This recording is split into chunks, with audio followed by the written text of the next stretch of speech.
मेरे father missing हैं। Father गायब होते हैं ना, तो आप 80% चीज़ें आपको पता ही नहीं होती। तब हमारे अकाउंट्स भी नहीं थे और आपके पूरे घर में सिर्फ 2000 रुपए हैं।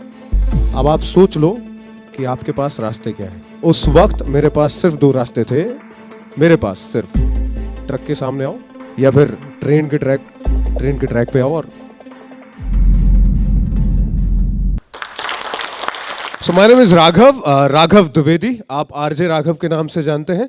रेडियो में करियर बस शुरू किया है, सिर्फ 10 साल हुए मुझे। और हाँ, सिर्फ 10 साल हुए, अभी तो बहुत आगे जाना है। मेरे घर में हम 4 लोग, मम्मी पापा दीदी और मैं। एक दिन आज के 10 साल पहले चलते हैं। सो एक दिन पता चलता है हमें ग्वालियर में, जब हम किराए पर रह रहे थे, कि मेरे फादर मिसिंग हैं। मतलब उनका कुछ पता नहीं चल रहा है, फ़ोन नहीं लग रहा है, कुछ भी पता नहीं चल रहा है। मिडिल क्लास फैमिली में क्या होता है, जब फादर गायब होते हैं ना, तो आप 80% चीज़ें आपको पता ही नहीं होती। बीमा है कि नहीं है, पैसे हैं कि नहीं है, किससे उधारी लेनी है, कुछ पता नहीं होता। फिर आपको सिर्फ कुछ रास्ते ही नज़र आते हैं। तो वैसे ही हमारे साथ हुआ। सर्चिंग चालू हुई फादर की, लेकिन कुछ पता नहीं चला।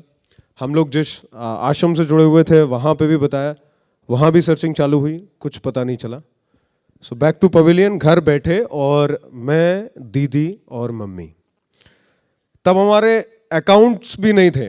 10 साल पहले की बात कर रहा हूँ मैं। काश तब जनधन योजना चली होती, नहीं तब कम से कम अकाउंट तो खुल जाते। नहीं थे। हमारे पूरे घर में जब हमने सारे रुपए इकट्ठे किए थे तो सिर्फ 2000 थे। तो ग्वालियर शहर में, जहाँ हम किराए से रह रहे हैं, 3 महीने का किराया देना बाकी है। आप छोटी सी जगह पे काम कर रहे हैं और आपके पूरे घर में सिर्फ 2000 रुपए हैं। अब आप सोच लो कि आपके पास रास्ते क्या हैं। अगर मेरी दीदी की एजुकेशन पे थोड़ा और अच्छा फोकस किया हुआ होता घर में, तो शायद कुछ अच्छे सिचुएशन में होते, लेकिन नहीं हो पाए। ऐसे कहने में तो बड़ा सिंपल लगता है कि यार मन हो रहा तो सुसाइड कर लें। आपको शायद थोड़ा मजाक भी लगे, ऐसे ही बोल रहे हैं, आरजे कभी ऐसा सोचते हैं क्या? लेकिन आप यकीन मानो, ये बात उतनी ही सच है जितना आप और मैं सामने खड़े हैं। उस वक्त मेरे पास सिर्फ 2 रास्ते थे। मेरे पास सिर्फ ट्रक के सामने आओ या फिर ट्रेन के ट्रैक पे आओ। और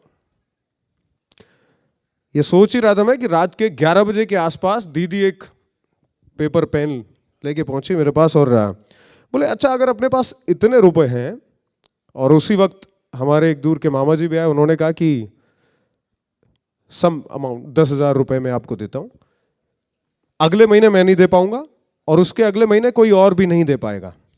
तो ये 10 और 2 12,000 रुपए आप जैसे खर्च करोगे, बहुत कुछ डिसाइड कर देंगे कि आप लाइफ में क्या करोगे।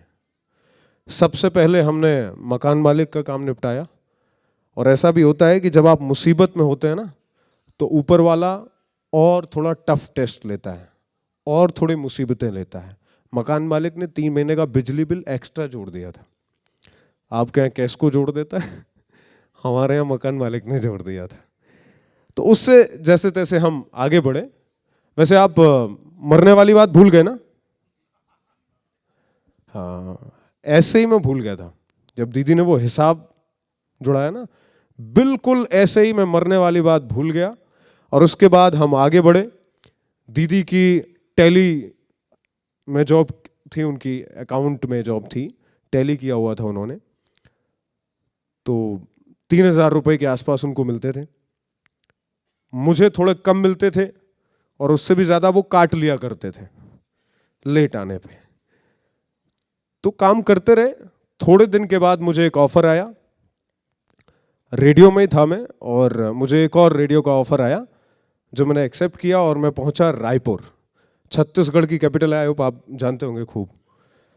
सो वहाँ पे मैंने काम करना शुरू किया।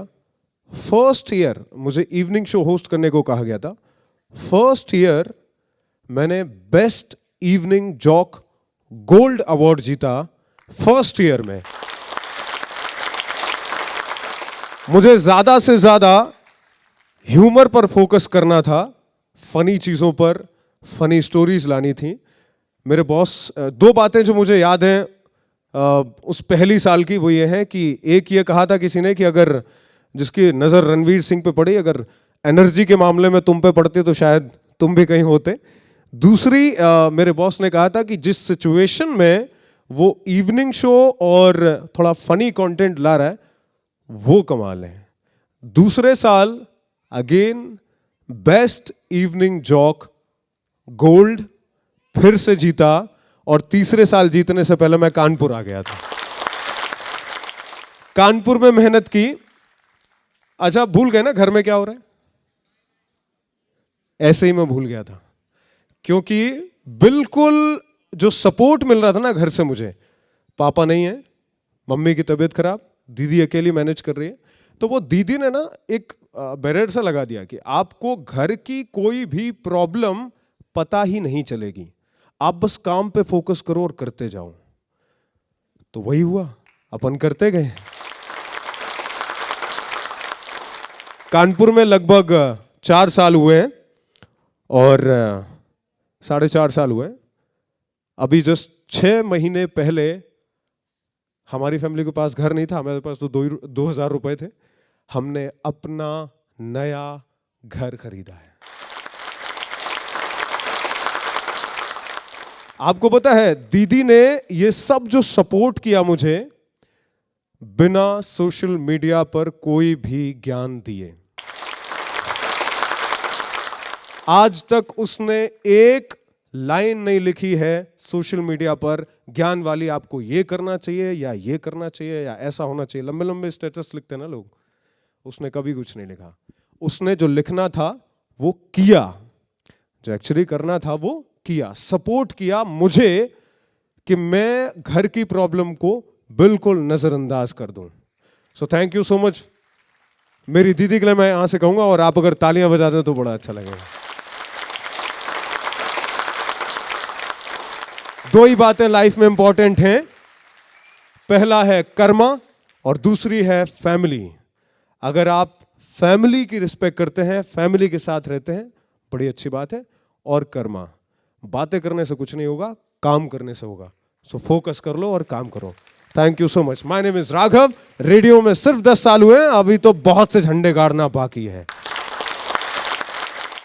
लोग ऐसे हैं लाचार, बेबस, क्या करेंगी लाइफ में। कोई इतनी तकलीफें होती थी, फ्रैक्चर होते थे, हमारे माँ बाप को ये तक बोल दिया जाता है ऐसे बच्चों को मार क्यों नहीं दिया। हमने दुनिया को नहीं देखा था, ना बादल को देखा, ना चिड़िया को देखी, ना दोस्तों का मतलब पता, ना बाहर की दुनिया देखी। क्योंकि जो आप लोग नहीं कर सकते शायद हम लोग कर सकते हैं।